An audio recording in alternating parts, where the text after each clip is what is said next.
வணக்கம். செல்வகுமாரின் முக்கடல் காற்று பற்றிய அறிவிப்பும் இலங்கைக்கான வானிலை ஆய்வறிக்கையும். அதிகாரப்பூர்வ முக்கடல் காற்று பற்றிய அறிவிப்பிற்கு இந்திய வானிலை ஆராய்ச்சித்துறை அறிக்கையை பார்க்கவும். 2025 ஜூன் 29 ஞாயிற்றுக்கிழமை அதிகாலை நிலவர பதிவு. முக்கடலிலும் காற்று வலுவாக இருக்கிறது. மிகவும் வலுவாக இருக்கக்கூடிய மாநில பகுதி பார்த்தீங்கன்னா குஜராத், மகாராஷ்டிரா, வடக்கு கர்நாடகா, கோவா. கேரளாவிலே பெரிய அளவிலே வலு இல்லை. 3 தினங்களுக்கு காற்று திசை மாறி இருக்கும். 20% காற்று கேரளா வழியாக நுழைந்த நிலையில் அந்த காற்றும் 5% குறைந்து விட்டது. காரணம், லட்சத்தீவு மாலத்தீவு இடைப்பட்ட பகுதியில் திரும்பக்கூடிய காற்று உயர்ந்து எழுந்து தரையில் படும் தூரம் தொலைவில் இருக்கிற காரணத்தினாலே, வங்கக்கடலில் சென்று படுகிற காரணத்தினாலே இந்த காற்றோட வேகம் அரபிக்கடலோரம், கேரள கடலோரம் பெரிதாக இல்லை. இருந்தாலும் மன்னார் வளைகுடா, பாக்ஜலசந்தி, குமரி கடற்பகுதிகளில் எடை குறைந்த படகுக்கு சவால் கொடுக்கும் காற்று இருக்கிறது.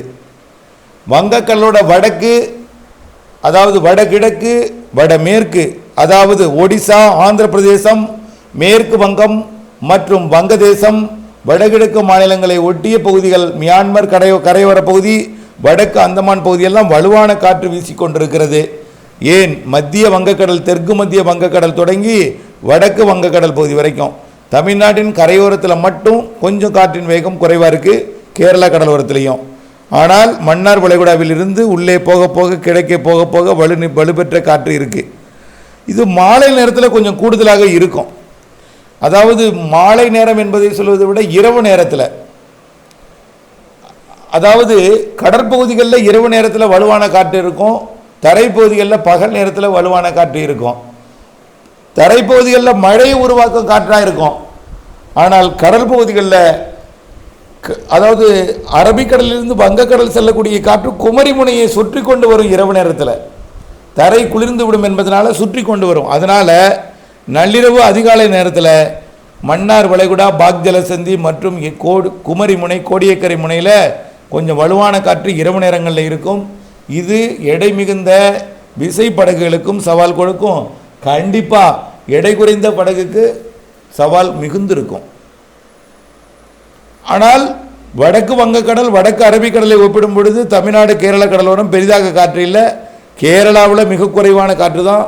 ஆனால் வங்கக்கடலோரம், தமிழ்நாட்டின் கரையோரத்தில் இரவு நேரத்தில் மட்டும் சற்று வலுவிரிந்த காற்று இருக்குது. இது தமிழ்நாட்டின் கரையோரத்தை பொறுத்த வரைக்கும் இப்படியே இருக்கும். அதாவது முன்னிரவு நள்ளிரவில் கொஞ்சம் வலுவான காற்று கடலிலும், பிறகு காலை நேரத்தில் கொஞ்சம் வலு குறைந்தும் அச்சுறுத்தும் காற்று எடை குறைந்த படகுக்கு இருக்கும். அவ்வப்பொழுது எடை மிகுந்த விசைப்படகுகளுக்கு இருந்தாலும் வரக்கூடிய 4ஆம் தேதி 5ஆம் தேதி வரைக்கும் இப்படி குறைவான காற்று இருக்கும். ஆனால் 3ஆம் தேதியிலிருந்து அடுத்த நிகழ்வு தமிழ்நாட்டின் கரையோரம் தொட்டு, கேரளா கரையோரம் தொட்டு பயணிக்கும் என்பதனால கேரள கடலோரம் 3ஆம் தேதியிலிருந்து கேரளா, குமரிமுனை மற்றும் மன்னார் வளைகுடா, பாக்ஜலசந்தி, ஒட்டுமொத்த தமிழ்நாட்டின் கரையோரத்தில் வலுவான காற்றாக இருக்கும். 3லிருந்து 9ஆம் தேதி வரை தமிழ்நாட்டின் கரையோரத்தில் தடை விதிக்கக்கூடிய காற்று இருக்கும். இதில் 3, 4, 5 கொஞ்சம் வலுவாக இருக்கும். 6, 7, 8 வலுவாக இருக்கும். தொடர்ந்து இந்த அச்சுறுத்தும் காற்றில் இருக்கும்.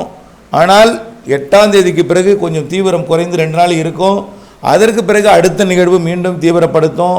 இப்படி தென்மேற்கு பருவமழை காலத்தில் காற்று குவிதல் என்பது இருக்கும். 12ஆம் தேதியிலிருந்து 15ஆம் தேதி, 16ஆம் தேதி எல்லாம் மிக வலுவான காற்று இருக்கும். குமரிமுனை, குமரிக்கடல் மற்றும் மன்னார் வளைகுடாவெல்லாம். அது அடுத்தடுத்த நிகழ்வுகள் காத்திருக்கு.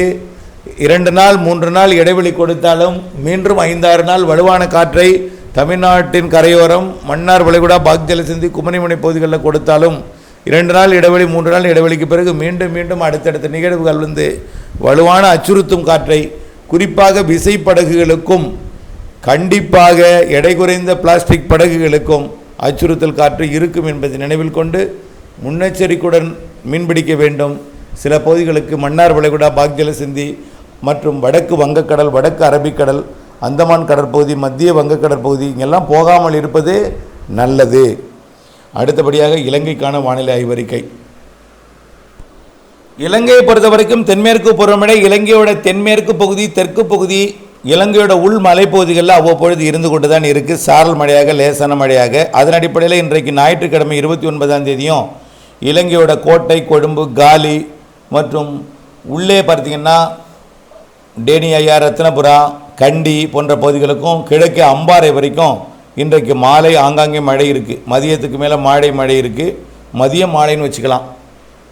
ஆனால் நாளையும் இருக்கும். 29, 30 இருக்கும். ஆனால் 29 விட 30 தீவிரம் குறைந்திருக்கும். 29 விட 30 தீவிரம் குறைந்திருக்கும். ஒரு சில இடங்களில் தான் சொல்லலாம். 1ஆம் தேதி அதை விட தீவிரம் குறைந்திருக்கும். ஒரு இரு இடம்தான். ஆக நேற்றைய மழைப்பொழிவில் பாதியாகும் இன்றைக்கு, இன்றைய மழைப்பொழிவில் பாதியாகும் நாளைக்கு, 1ஆம் தேதி அதை விட பாதியாகிடும். 2ஆம் தேதியிலிருந்து மீண்டும் மழைப்பொழிவு தீவிரமடையும். 2ஆம் தேதி கூட ஒரு சில இடங்கள் தான். 3ஆம் தேதி பரவலாகும் மழை. 3ஆம் தேதி வடக்கு கிழக்கு மாகாணங்கள் வரைக்கும் மேகமூட்டங்களை ஏற்படுத்தும். அதாவது திரிகோணமலைக்கு தெற்கே, தலைமன்னாருக்கு தெற்கே, இன்னும் சொல்ல போனால் புத்தளத்துக்கு தெற்கே உறுதியாக மழை உண்டு. 3ஆம் தேதியிலிருந்து 3, 4, 5, 6, 7, 8 நல்ல மழை காத்திருக்கு. இலங்கையோட தெற்கு பகுதி மற்றும் தெற்கு பகுதி, தென்மேற்கு பகுதி, மத்திய இலங்கை வரைக்கும் பாதிக்கு தெற்கே மழை இருக்குது. ஆனால் தென்மேற்கு பருவமழை இப்போ அந்த முதல் வாரத்தில் பெய்யக்கூடிய மழை இலங்கைக்கு காற்று பகுதிக்கு மழையையும் தூறலையும் குளிர்ந்த சீதோஷனையும் கொடுக்கறதே பெருசாக இருக்குது. இப்போது இலங்கையில் எப்பொழுதுமே இந்த கொழும்பை ஒட்டிய பகுதி தான் மழை இருக்கும். பெரும்பாலும் பல ஆண்டுகளாக பிற பகுதியெல்லாம் காற்றை தான் கொடுக்கும். ஆனால் இந்த ஆண்டு மழை உள்ளேயும் கொடுக்கும் என்றும் உள்ளேயும் கொடுத்து கொண்டிருக்கு. ஆனால் பெரிய அளவிலே பாதிக்கும் மழை இல்லாமல் அளவான மழையாக, நனைக்கும் மழை, தூறல் மழை, லேசான மழையாக கொடுத்து கொண்டிருக்கு.